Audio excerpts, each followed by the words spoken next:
Hello, আমার প্রিয় ছাত্রছাত্রীরা, আশা করি তোমরা সবাই ভালো আছো। আজকে তোমাদের একটা নতুন জিনিস শেখাবো, সেটা হলো একটা নতুন পদ্ধতিতে বর্গমূল ১৯-এর মান নির্ণয়। এর আগে আমরা দশম শ্রেণীতে মধ্য সমানুপাতির সাহায্যে বর্গমূল ১৯-এর মান নির্ণয় করে দেখিয়েছি। আজকে যেটা করব সেটা হচ্ছে পিথাগোরাস সূত্র দিয়ে বর্গমূল ১৯-এর মান আমরা বার করব। তাহলে কিভাবে করব আমি একটু আগে করে দেখাই। সেটা হলো আমরা প্রথমে করব সেটা হচ্ছে ১৯ সমান সমান ১০০ বিয়োগ ৮১। তাহলে এটাকে আমরা যদি লিখতে পারি বর্গমূল ১৯ তার স্কোয়ার ১০ স্কোয়ার মাইনাস 9 স্কোয়ার। তাহলে এখান থেকে যেটা বুঝলাম, বর্গমূল ১৯কে আমরা ১০ স্কোয়ার মাইনাস স্কোয়ারের সাহায্যে করতে পারি। তার মানে ১০ সেন্টিমিটার ও ৯ সেন্টিমিটার দৈর্ঘ্যের দুটি রেখাংশ প্রথমে আমাদের যেটা করতে হবে, অঙ্কন করে নিতে হবে আগে। তাহলে চলো আমরা প্রথমে ৯ সেন্টিমিটার ও ১০ সেন্টিমিটার দৈর্ঘ্যের দুটি রেখাংশ আমরা অঙ্কন করে ফেলি।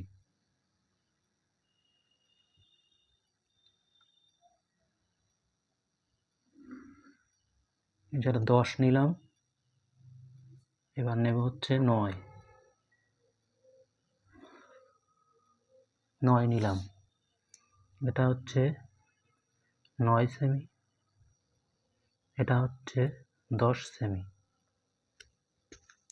যে কোনো দৈর্ঘ্যের এবার একটা আমরা রেখাংশ অঙ্কন করব, যে কোনো দৈর্ঘ্যে।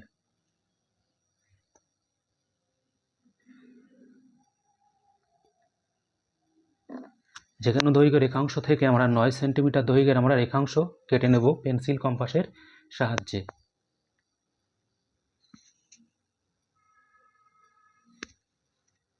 একটুখানি বড় হবে।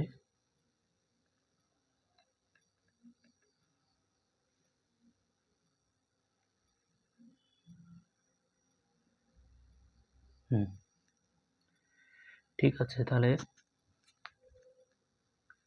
৯ সেন্টিমিটার কেটে নিলাম। এখানে যে ছেদ বিন্দুটা পেলাম, এই ছেদ বিন্দুতে সমকোণ বা আমরা লম্ব অঙ্কন করব।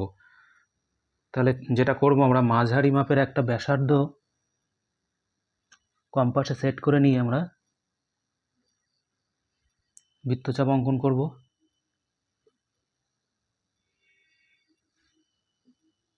এখান থেকে কেটে নিলাম, এটা কেটে নিলাম, এটা কেটে নিলাম।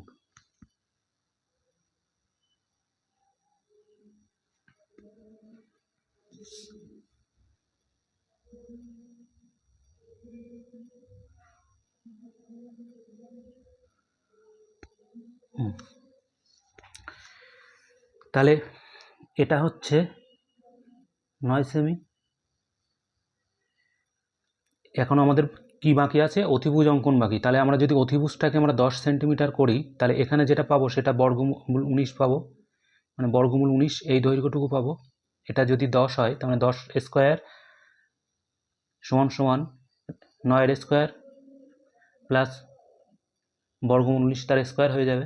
তাহলে এখান থেকে আমরা ১০ সেন্টিমিটার দৈর্ঘ্যের অতিভুজ আমরা অঙ্কন করব পেন্সিল কম্পাসের সাহায্যে। তাহলে আমরা মাপটা আগে দেখে নেই। ১০ সেন্টিমিটার, এটা হচ্ছে ১০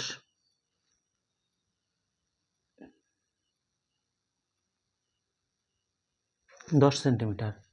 তাহলে এখানে বসিয়ে আমরা ১০ সেন্টিমিটার দৈর্ঘ্যের কি আঁকবো? অতিভুজ অঙ্কন করব। এবার আমরা একটু যোগ করে দেই।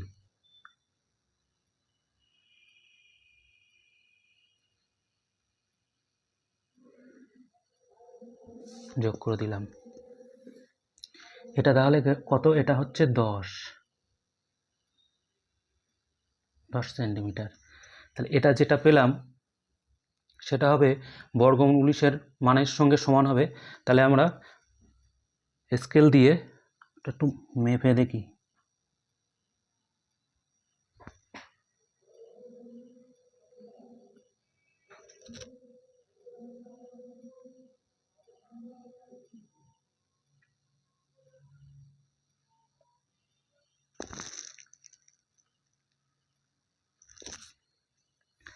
চার ৪.৫ হয়ে যাচ্ছে স্কেল দিয়ে মাপলে। তাহলে যেটা আমরা করব সেটা হলো বর্গমূল 19 সমান সমান 4.5 ব্র্যাকেটে আমরা লিখব প্রায়, কম বেশি হতে পারে, আমরা প্রায় লিখলাম। এবার যারা ভিডিওটা দেখছো তাদের জন্য আর একটা আমি দিয়ে দিলাম বর্গমূল 17। একই রকম পদ্ধতিতে তোমরা এর মানটা নির্ণয় করবে। কিভাবে করবে আমি একটু বলে দিচ্ছি।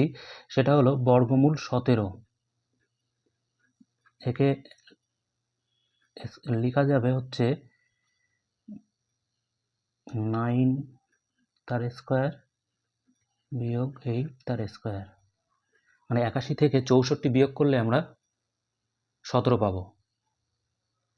এর সাহায্যে যে পদ্ধতিটা করলাম সেই পদ্ধতির সাহায্যে তোমরা বর্গমূল 17-র মান তোমরা বার করে দেখতে পারো। ধন্যবাদ, ভালো থেকো, সুস্থ থেকো।